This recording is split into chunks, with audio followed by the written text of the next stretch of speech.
प्रायोजक हैं cancer healer centre, new beginning. माननीय अध्यक्ष महोदय, निश्चित रूप से जो पिछले 4-5 दिनों से जो गतिरोध हुआ वो नहीं होना चाहिए था। कोई जीता कोई हारा ये भी प्रश्न नहीं है। जो शब्दों का इस्तेमाल कल किया गया उसकी निश्चित रूप से कोई भी प्रशंसा नहीं कर सकता, मैं भी प्रशंसा नहीं कर सकता।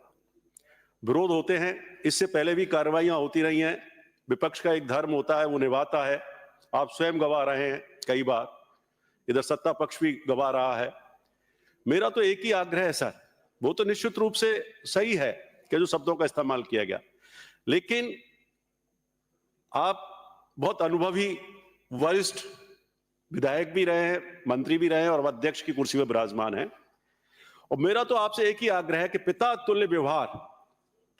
कई बार बेटा भी पिता को नाराज हो जाता है, अब शब्द भी कह देता है, लेकिन पिता अल्टीमेटली उसको माफी करता है। और हम सब जानते हैं कि इसका हश्र भी अल्टीमेटली यही होना है। समझौता तो होगा ही, बजट सत्र के बाद नहीं फिर होगा।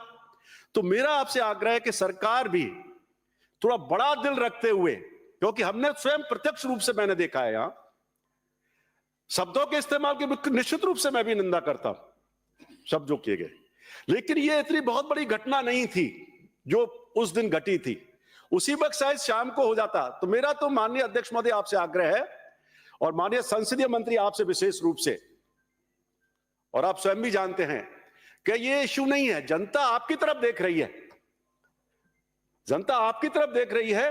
गलती उनकी हो सकती है, गलती आपकी भी हो सकती है, गलतियों की छोड़ दीजिए, लेकिन उन गलतियों को छोड़ते हुए भी एक बड़ा दिल दिखाते हुए, बड़ा हृदय दिखाते हुए हमको ये करना चाहिए। संवाद शुरू करें, ऐसी कोई बात नहीं है। कल भी हो सकता था कहीं ना कहीं कम्युनिकेशन गैप हुआ कि पहले कौन करे। आप कहते हैं कि उन्होंने तय किया, हो सकता तय किया होगा, मैं इससे बिल्कुल असहमति नहीं दे रहा हूं, मैं तो था नहीं, कहीं ना कहीं गलती हुई है। कई बार कम्युनिकेशन संवाद को समझने की नाबजत से भी गलतियां हो जाती है।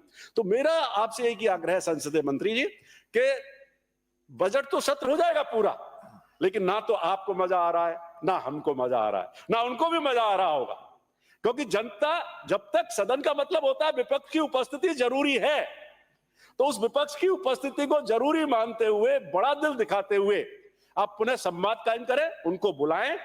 छोटा कोई नहीं होता, जो आदमी बड़ा हृदय दिखाता है वो कभी और माफ करने वाला बड़ा ही होता है, छोटा कभी नहीं हो सकता, माफ करता है। गलती करने वाला कभी बड़ा नहीं हो सकता, वो छोटा ही रहेगा। तो मेरा तो आपसे एक आग्रह है कि संवाद को पुनः शुरू किया जाए।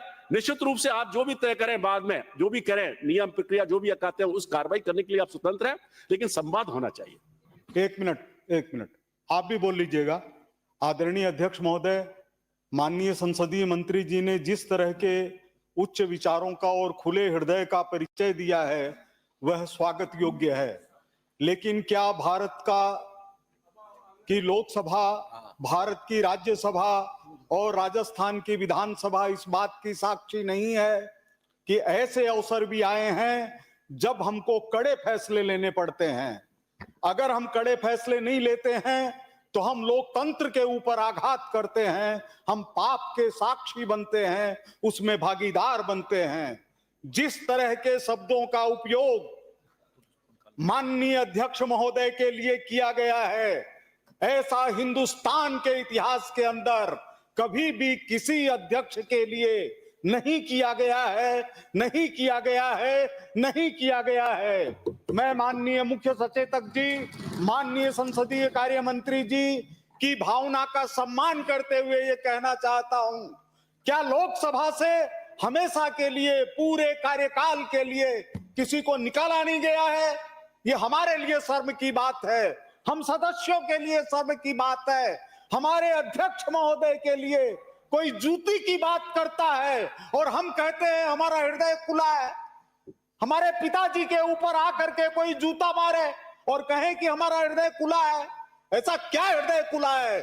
मैं माननीय वरिष्ठ सदस्य महोदय से कहना चाहता हूं, आपका पुराना प्रेम जग सकता है, आपका पुराना प्रेम जग सकता है, लेकिन इसके कारण आप लोकतंत्र पर जो हत्या हो रही है उसकी भागीदार मत बनिए, मत बनिए, मत बनिए। मैं इतना ही कहना चाहता हूं कि डोटासरा जी को अगर राजस्थान विधानसभा से पूरे कार्यकाल के लिए निलंबित कर दिया जाता है, बर्खास्त कर दिया जाता है, वो भी कम है, कम है, कम है। प्रायोजक हैं cancer healer centre, a new beginning.